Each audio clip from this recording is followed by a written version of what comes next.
maka haka kawai muke zama ai da shirinmu muke kuma bari ka ji in gaya maka yau ƙarshen ka ya zo mugu ina son ka gama min da shi yanzu nan in ka gama da shi ka koma kan wa'annan kaskantattun mutanen munafukan ka gama da su gabaki ɗayansu ba wai barin gulami yadda za ta haifi wanda zai bazar da ni.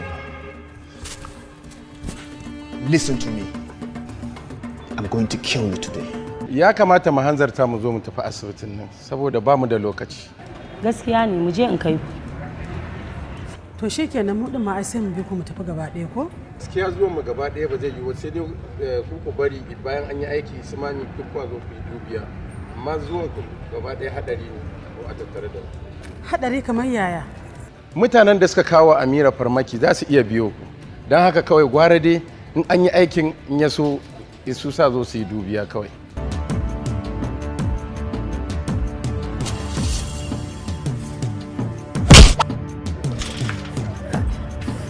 Wallahi ya fasa masa baki. Kaga wannan bawan Allah wannan makotaka da mutum irin Sanda wallahi gara ka makotaka da kura ko ban za ka ja masa nama ya baka ka huta. Ashi. Na me? Kyauta ce kuma na san za ta yi maka amfani. No, ba kai ba sai na gode. Idan ka karba tabbas ka girmama ni. Idan kuma ka ƙi karba zan kaskanta. Na gode. Kai ma gashi. Kyauta ne ma na baki. Kika karba ni ma zan ji daɗi. Na gode. Kyauta ta farko daga hannun masoyina. Sai dai matsalar yana da mata, abin da na fi tsana a rayuwata.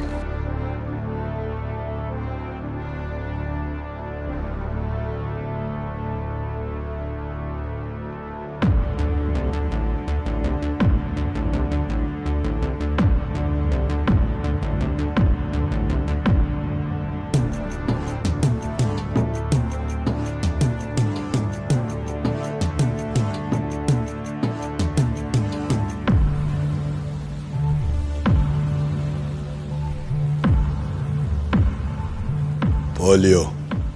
Sanda. You have crossed the boundaries that you must be punished. Yau din nan sai mun kawo ƙarshen duk wani abin da yake tsakanina da kai.